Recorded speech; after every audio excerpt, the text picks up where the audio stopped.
What a massive filled YCS weekend. Top 32, top 16, some deck lists, and more deck lists later on in the day. Let's dig on into the breakdown, shall we?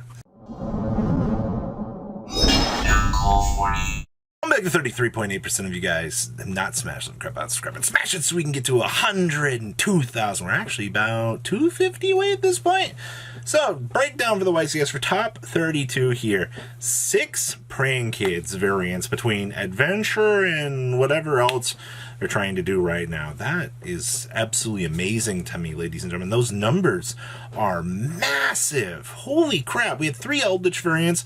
I believe that there was one variant that was like Floodgate, Terminal, and then I believe there were 2 Cyverse Eldritch decks.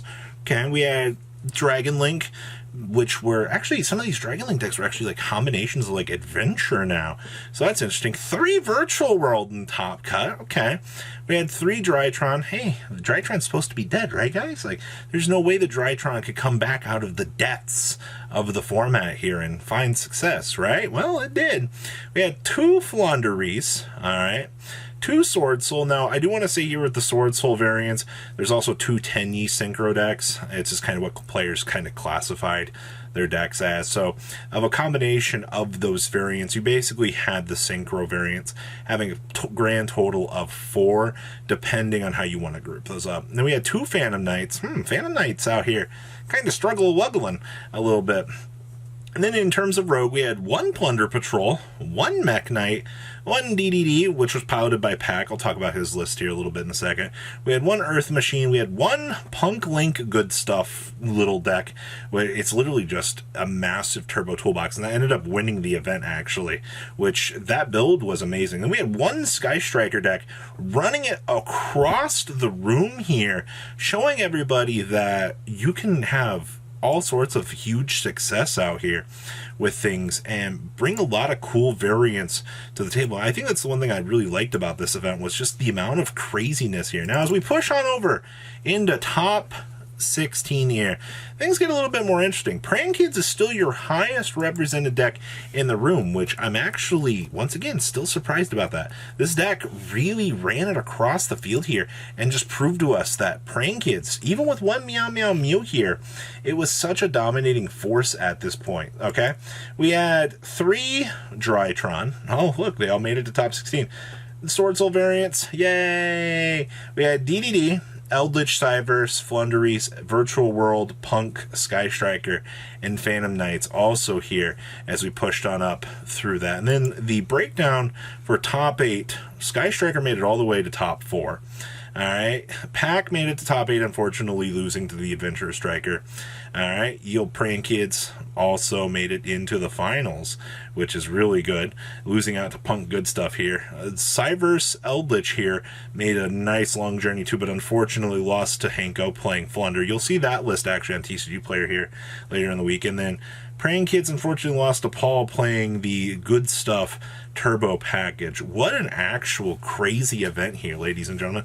Just the crazy powerness, the scaling for this event really sets an interesting tone for how the meta will play out here. And we're just very far away from Albaz that, you know, Scythelock is a very immediately crazy part of this format, but it really goes to show like the good players can do stuff. Let's go dig into those deck lists, shall we? Ending the event here was Paul's crazy hybrid toolbox of synchro capabilities. You want to talk about a monster turbo deck.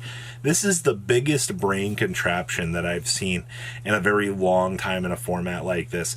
And when you're able to pull off the synchro packages, the punk packages, the whole synchro kit and caboodle here, and go this crazy on an event like this, shout out to Hulky Fibrex here for being an amazing card, ladies and gentlemen. You know, we knew that the day that the Synchro Toolbox would just blast off to the moon, and you know what?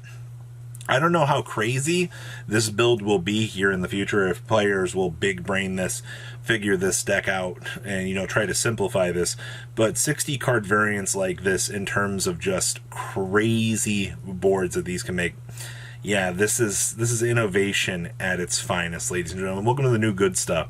Next up here is packs list. I'm not going to go too in-depth with this. I am very happy to see that Pyre's map is getting a little bit of love out here. All right, ladies and gentlemen, don't you love the fact that you get free Searchy Chicken Tendies in your deck? Also, I'm glad to see that Zero King Rage is getting love. Sorry, Europe. Maybe someday you'll get the chance to play this card. It's so stupid that it's locked behind a paywall here. Token Collector still seeing play here. And we're still, actually, Dark Contract of the Errors. That's actually kind of cool. And of course, the extra deck is pretty standardized for what I've seen for a lot of these builds. But another excellent example of the format here where you can see these decks, you know, ticking, seeing players coming up with these crazy ideas and just the levels of innovation that are being proven here. And I mean, ladies and gentlemen, how many people out here are actually messing around with the highest, one of the higher ceiling decks in the format? All right, next up here was Praying Kids. This is top 16, or top 8, excuse me. This was Christopher Pike's list here.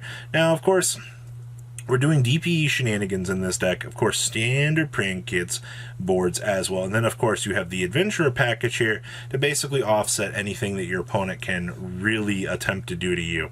If you want a very easy response, this is some of the easiest stuff that you can kind of come up with in the format. Yay, one-card engines. I love it. Next up here is another Praying Kids list. This was our top 16. This was V Vol's or Daniel Vol's top 16 list as well. You see here, same thing. Look at this, ladies and gentlemen. You have your right package in here. You have all of your Praying Kids. You have standard hand trap lineup here. All good stuff. And I see down here we have the Crossout Destinators. And in addition to this, I see that we have Ghost Reapers in the side deck. Ghost Reaper actually gaining a lot of love this format, which I actually think is pretty freaking awesome. Anytime that you can see Ghost Reaper out here getting a chance to be in the format, it's a good thing.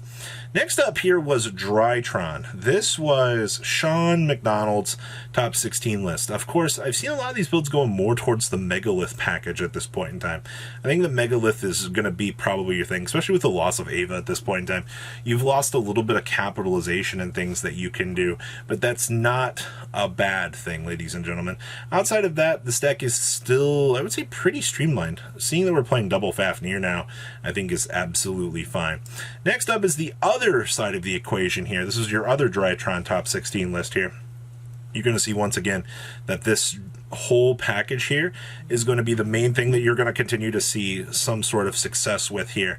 Got to give it to Megalith. I still see that we're on ye old talents. 50 card variant, by the way. So you can see, like, you can have success with either sort of variance with this. It's just going to come down to the bricks and things out here as well. Next up here is Virtual World. This was top 16 from Ernest here.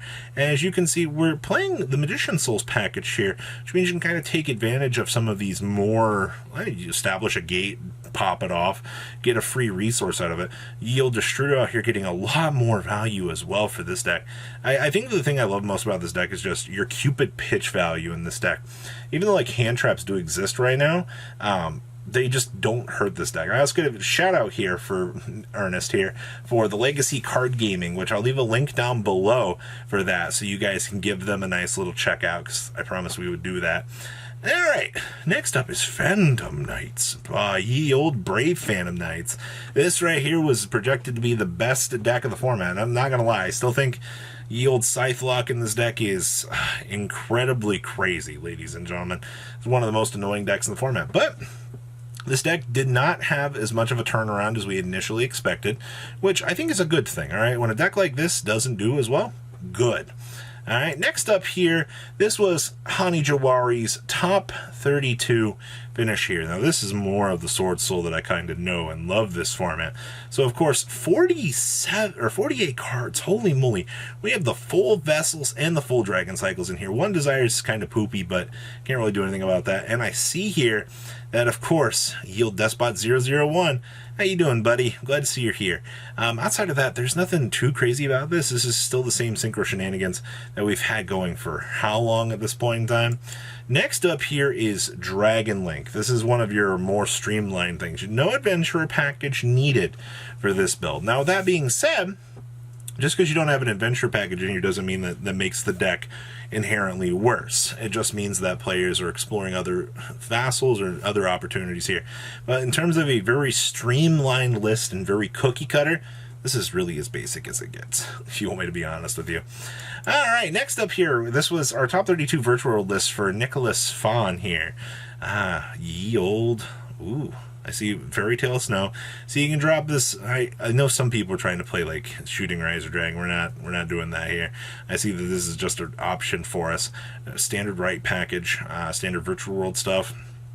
And of course, hey look, it's the card that everybody projects that you need to see play this format or to play the game.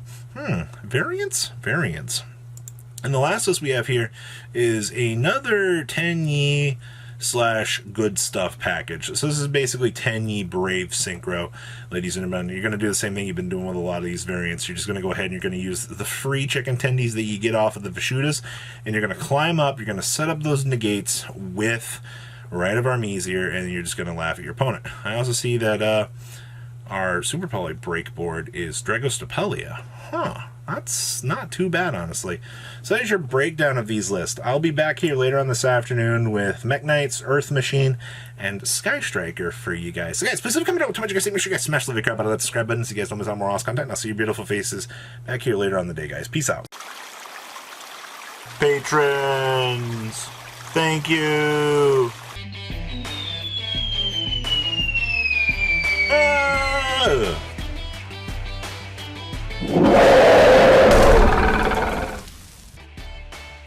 Thank you so much for watching. Check out these other videos.